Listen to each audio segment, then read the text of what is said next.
माथे पर बिंदी, मांग में सिंदूर, सुहागन का लाल जोड़ा पहने जिस लड़की की तस्वीर आप स्क्रीन पर देख रहे हैं, इसका नाम है रोजी परवीन।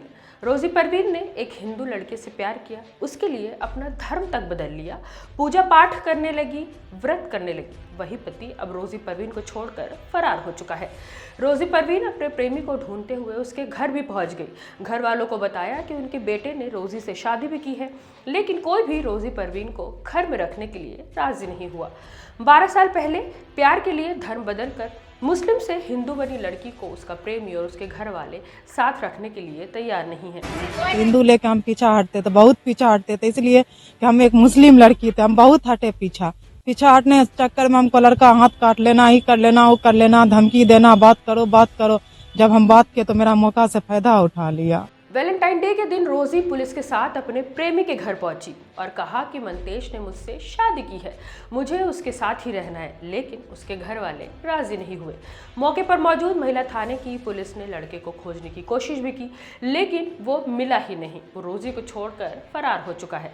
इसके बाद महिला थाना अध्यक्ष ने काउंसलिंग के लिए लड़के के घर वालों को बुलाया और उन्हें समझाने की कोशिश की। पुलिस का कहना है कि अगर लड़की को लड़के के घर वाले रखने के लिए मान गए तो ठीक है, नहीं तो फिर कानूनी कार्रवाई होगी।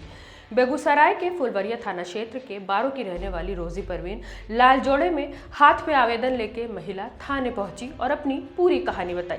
उसने बताया कि किस तरह 12 साल पहले मंतेश कुमार को पाने के लिए वो मुस्लिम से हिंदू बन गई, लेकिन अब मंतेश के घर वाले उसे अपनाने को तैयार नहीं हैं। उसका पति भी कहीं छिप गया है, उसकी दूसरी शादी की तैयारियां भी चल रही हैं।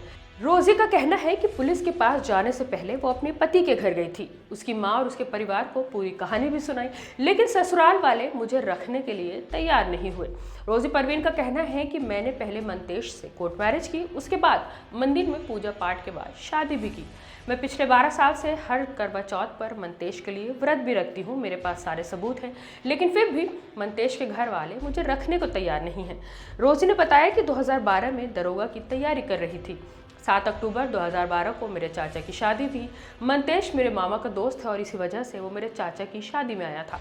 शादी में हमारी थोड़ी बहुत बातचीत हुई, उसके बाद हमने एक दूसरे का नंबर लिया, उसने मुझे प्रपोज किया, लेकिन लड़के के हिंदू होने की वजह से मैं अक्सर पीछे हट जाती थी क्योंकि मैं खुद मुस्लिम थी। जब मैं पीछे हटती थी तो वो फ़ोन पर हाथ की नस काटने की धमकी देता था। हमारी बात शुरू हुई, उसने मुझे शादी का झांसा देकर शारीरिक संबंध बनाया। रोजी ने बताया कि 6 साल तक हमारा रिश्ता चला, लेकिन जब मंतेश के घर वालों को मेरे बारे में जानकारी हुई तो उन्होंने विरोध किया और इसके बाद हम दोनों को अलग होना पड़ा। हालांकि हमारी फ़ोन पर बातचीत होती रहती थी। 9 सितंबर 2024 को मैंने हिंदू धर्म अपना लिया और मंतेश के साथ कोर्ट मैरिज कर ली। इसके बाद हम दोनों ने मंदिर में शादी भी की। जब मैं लड़के के साथ उसके घर पहुंची तो उन्होंने लड़के के घर वालों ने मेरे साथ मारपीट करके मुझे भगा दिया। इसके बाद मैं पिछले 1 साल से किराए के मकान में रह रही हूँ और इस बीच मैं बार बार लड़के के परिजन से अपनाने की गुहार लगा रही हूँ, लेकिन वो लोग मानने को तैयार नहीं हैं। उन्होंने अपने लड़के को भी छिपा दिया है और उसके दूसरी शादी की तैयारी कर रहे हैं। लड़के की माँ और पिता बार बार मेरे पति को धमकाते थे कि अगर तुमने लड़की से संबंध रखे तो हम मर जाएंगे। मैंने पुलिस को अपनी शादी के सारे सबूत दिए, कार्रवाई के लिए आवेदन भी दिया है। ये कहानी है रोजी परवीन की, जिसके लिए रोजी ने अपनी ज़िंदगी के 12 साल बर्बाद कर दिए, जिसके लिए उसने अपना धर्म को छोड़ दिया। अब वो रोजी को छोड़कर कहीं फरार हो चुका है। ससुराल वाले भी अब उसे अपनाने को तैयार नहीं हैं।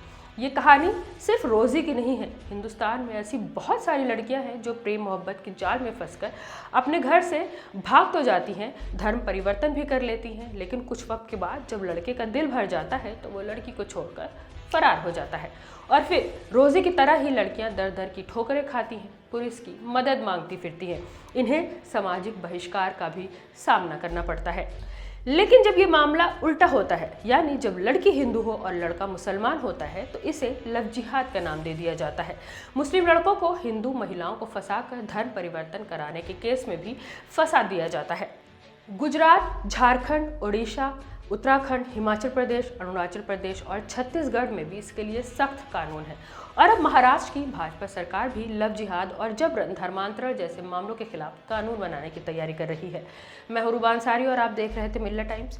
इस पूरी कहानी पर आपकी क्या राय है, हमें कमेंट करके ज़रूर बताएं। मिल्लत टाइम्स को जारी रखने और मजबूत बनाने के लिए हमारी आर्थिक सहायता कीजिए।